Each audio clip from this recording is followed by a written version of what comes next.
Now, what would you say is the most difficult part of being a boss monster? Well, I find one of the harder parts of being a boss monster to be that, you know, you set up all these dungeons, you do all this hard work to make these lairs, and it's all overlooked by the homicide. You kill a few hundred heroes, and no one wants to appreciate your dungeon. They just talk about who you've killed lately and why you're just stashing and hoarding all this treasure. It's really unfair.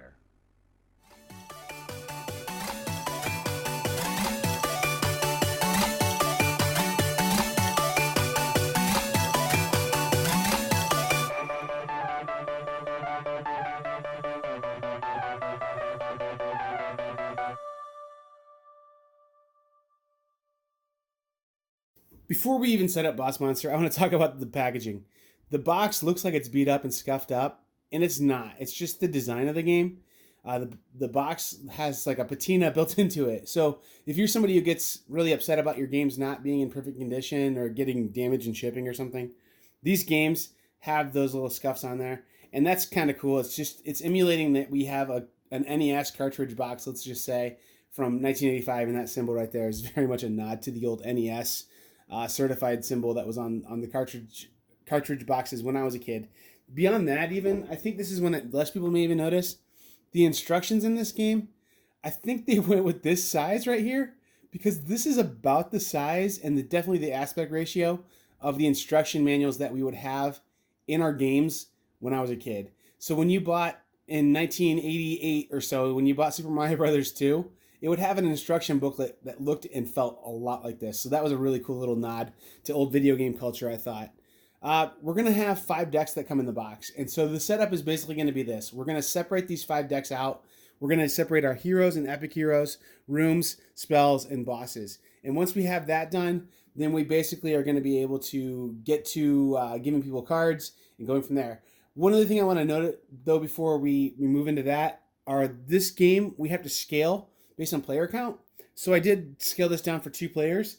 There are boss cards that are for more than 2 players. So the way how we know that is we look at the bottom here. That's a dark hero, so it has a star, but that has a 2-player icon on it. So we'd only put the star and 2-player icon heroes in the game. And that star is a dark hero type, which comes to us, or an epic hybrid, I guess. The dark and hybrid heroes come to us in this version of the game. So those change things up and make things a little more interesting, I think. So we take our bosses. We're going to take our bosses and put them into our dungeons, I guess, or our caves or wherever they're going to be setting up. So I have those set up. And then we're also going to take a starting hand. Our starting hand is going to include, we're going to take 2 spell cards, 5 room cards. And so we're going to have 7 cards that we can look through. Looking through here, I want to just show you guys something really quick here. I have a monster room here. That's great. And they have different symbols they're going to attract at the bottom here. They have just different kinds of like names and symbology that go throughout them. But one thing that I really want to make sure that we note here is there's going to be abilities here. There's going to be hit points it does, but the name up here at the top, this one's a monster room. So other cards might reference what type of room it is, if it's a trap room, if it's a monster room, different kinds of rooms like that. And if it doesn't say this word right here, if it says advanced, I can't build that on a blank spot. I have to build that on top of another room. Not only that, but I have to match symbols. So this would be really lucky for me because these both have an Ankh, which is going to attract clerics. I'd have to build this room first, then build this room right on top of it if I wanted to do that. And I can't do that in one turn. But knowing that I have this card, I might want to put this one down. And it does 2 damage, which isn't too bad for a little basic room. So I may start off with that card right here. And whoever I'm playing against, I would probably guess my son. He likes to play this game with me. We would put him down with that, and he might have put that down because it's going to attract more people than me. So right off the bat, I have a series of symbols on the bottom of my dungeon that's going to be used for baiting and luring heroes to come there and hopefully die. So now we are done with the setup. We're set up now, and now we're going to get into the actual gameplay of the game. What's going to happen on gameplay is we're going to start with our beginning phase. So the beginning of turn phase, basically what's going to happen there is we're going to reveal new heroes. So in a 2-player game, we're going to flip over 2 cards. Could you guess how many maybe in a 3-player we would flip? Yep, we would flip over 3. So let's go ahead and take a look at these heroes that flip over now. So we flip over 2 heroes. Ooh, a mage, an ordinary mage, and a vampire. So this is, again, the 2-player symbol, and then the stars for like a special hero. And that one's a dark hero. So at the top there, next to their names, let's take a look. Let's just really look at this mage card here. We're going to use it as our example. So this mage card, the top here, we have the book symbol. That's like the mage treasure that he wants to get. He wants knowledge. He wants to learn more spells. Then most cards have like some flavor text on them, but other cards have an ability here. So you want to read that. Make sure it's not an ability that's gonna trigger. If it's just flavor text, it's still fun to read. They're little nods to old video game culture, little fun things there to read. So you want to read that. This heart here indicates how many hit points this hero has as he goes through a dungeon. Then the two players here indicates that this should be present in a 2-player game. Finally, this drop of blood. If I were not able to destroy this hero, then I would have to face the consequence of having wounds. So we would go through now and we would decide who wants to go to what dungeon. Well, neither of us have. Oh wait, nope, that's not true. My opponent has a book symbol on his base tableau that he started with. So that one's gonna want to go there as the card set now. The Ankh symbol is gonna go there as well. So he's gonna have 2 heroes go to his room, based on that. So I know now I need to.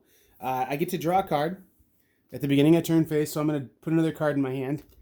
And now I get to look and see what card I might want to put down. So again, I can build advanced cards on top of other cards, but I can't expand with advanced cards at this point, or ever really. Actually, you have to build over.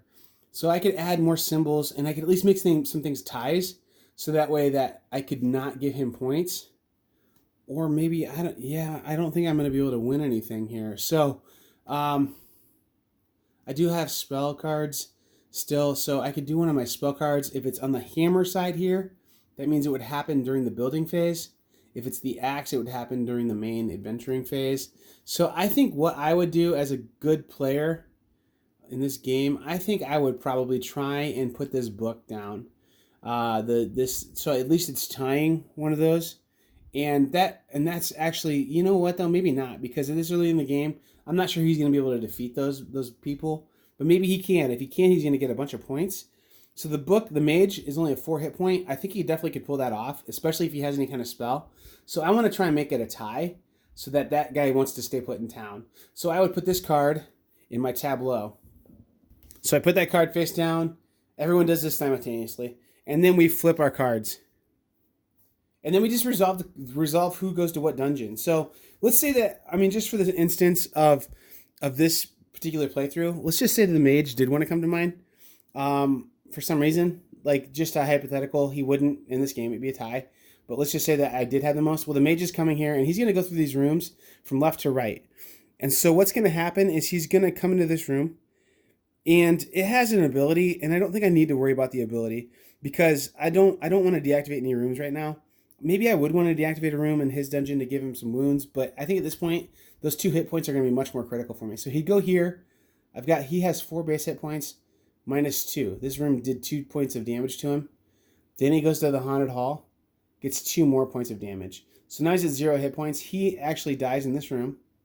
If he didn't die, if he still had hit points, he would go underneath my hero. That drop of blood would be showing, and it would show that I have 1 wound. If I end my turn with 5 wounds, I lose the game. However, since I defeated him, I'm going to put him face down to the right of my hero. That gem on the back of the card indicates that I have captured a soul, and if I get 10 of those, it triggers the game's end. So I'm trying to get those, and I'm basically throughout this game going to continue doing this. I'm going to keep adding more cards to my dungeon. And once I hit level 5 or have 5 rooms down, then my level up ability is going to happen here. And that's really important. Sometimes that's really almost game breaking. One other thing that I haven't mentioned yet, and that I want to mention right now while I'm talking about the hero cards, these XP numbers down at the bottom are used for determining like initiative order on things. So, and breaking some ties. So that's an important part of the game as well. So the higher XP, you're going to go first. Which I think the way how they balance that a little bit is I think the lower XP, maybe the better ability, it feels like sometimes. So at any rate, the game's going to continue. And I mean, like, let's say I built an advanced room over the top of that. One thing they do specifically say in the game, in the book, is that if this gets destroyed or flipped over, then what's underneath shows. So I want to make sure that I don't replace that card, but stick it on top of it. So I'd have the advanced trap room there that went on top, and the symbols match, so I can do that.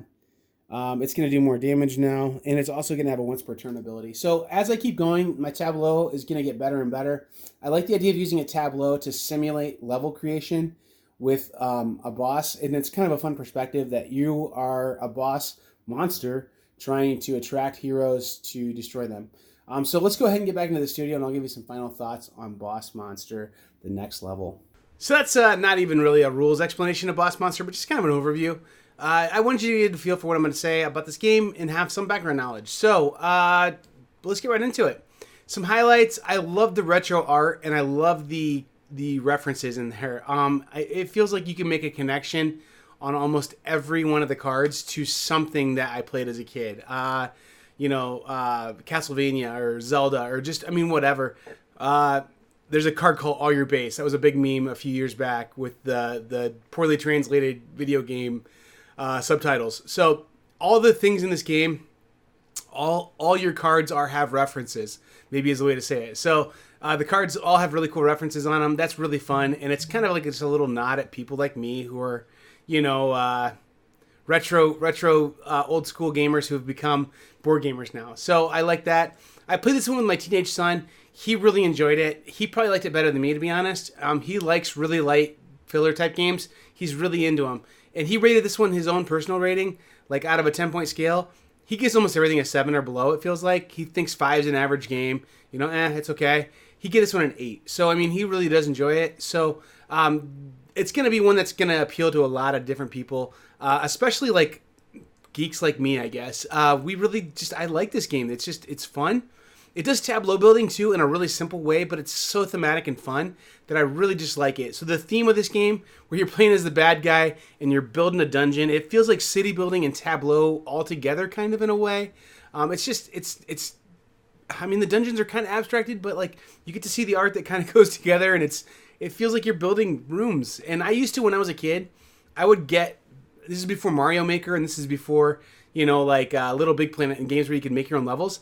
I would draw levels of video games, like on a piece of paper, like just doodle them. And this is kind of fun. It's kind of the same idea that I'm doodling a video game level almost onto a board. And then it's just really fun to just knock off those heroes. And even some of the heroes, like there's one called the Brothers. It's really funny.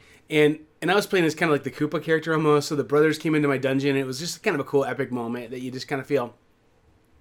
The quick playtime, but different than most fillers. I'm going to say it this way. My son said it best when he said it is a simple game and a quick game, but it allows room for strategy.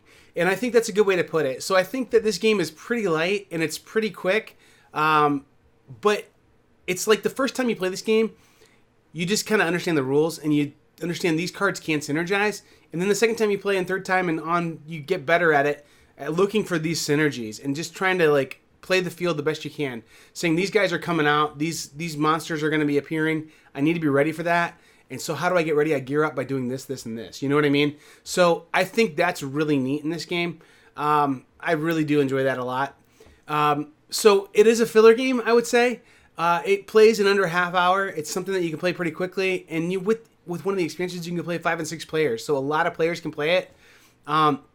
So before you break into groups for heavier games, this is a cool one to pull out and just kind of get to real quickly. And it's not trick taking, it's not bluffing, which a lot of filler games tend to be that. It's true like kind of card management, tableau building. So it's neat. It's just different for a filler. So at the board game mechanics, I like to kind of break things down on my thoughts before I give a final rating. The accessibility of this game is going to be most anybody can play it. I think probably a 10-year-old could play it. I would say if you can read the cards, you can play the game. It's kind of what the rule is going to be on this one. So the reading and being able to understand and comprehend what the cards say, you're going to be able to play. Because the rule set is the most complex in the reading of the cards and understanding the cards. So I think most anybody could play it as far as being accessible to people. The theme, I don't think anyone's going to have a problem with this theme. I mean, like, maybe a very, very niche small group of people would say, oh, I don't want to play a game that has like sharp, pointy, points and these guys are going to get impaled on it or something, but it's all done in retro 8-bit graphics. So I would say it's the same people who would have a problem playing Mario Brothers. And I mean, I can't think of people who would have a hard time playing Mario Brothers. So I'm going to say all on the theme. I mean, like, there's probably a person out there who would go, I don't want to play that because, you know, it, whatever. There always is. But I'm going to go ahead and give it the theme of all. The fun on this game, it's pretty fun. I like playing it quite a bit. I think this is one that I wouldn't want to play for hours on end, but it does hit that filler spot where it's like, I feel like I want to rest my brain for a minute and we need to regroup, and it's going to be fun for that real estate. And so I don't know that I would say, hey guys, let's get together. I really want to play some Boss Monster. There are people who do that. It's probably not me. And I do enjoy it though. I think when filler time comes, this one's going to be on my short list of things that I would suggest. Just because it's fresh to me. It's a little different. It's a little new. So the replayability, this is one that I'm going to say that with just the base box here, you're not going to see all the cards come out in a few plays. So the fact that other cards are coming out and they can get new synergies to play with them, it's going to put it at a 4 out of 5 just with this base. Now that said, there's a ton of little expansions for this game, and I'm going to be covering some of those here in the next week or two. So I think the replayability is going to go up on this because I haven't even used a couple of the expansions. There's a couple mechanics I haven't even used yet. So I'm really looking forward to getting a chance to try those out. And I feel like the replayability on this could go up to a 4.5, could go up to a 5 maybe. I mean, there might be a lot of stuff there. And so I'm ready for that to go up. I think that's a possibility that it could go up. The design and the art in this, it's I mean, like, I think these guys were like kind of the first people to do that retro-inspired old school art. I would say there's another game called Pixel Lincoln I've played that's like the reverse of this. You play as the hero going through like levels. But I think this one beat it to market, and I think these guys were probably one of the first to do this retro 8-bit art. Now we're seeing 8-bit box come out. We're seeing, you know, all kinds of stuff that has this 8-bit kind of art. So I think this one was back when we first saw like games like Starbound and not what was Terraria. I mean, Terraria is like a real cool like retro inspired. So I think that this game was back in that era, you know, and there was pretty innovative art back in its day. So does it hold up? It holds up fine, and I respect the heck out of it for being like the first. But I mean, that art's around a ton, and it does it well as anybody. So I'm giving it the 4.5 out of 5. I can't quite give it the 5, but I do give it the 4.5 because it was the first, you know, or one of the first to do this style of art. So I do respect that. So at any rate, 4.5 out of 5. So where do I end up on this? A 4 out of 5, which is not bad, and that makes this game an accepted game.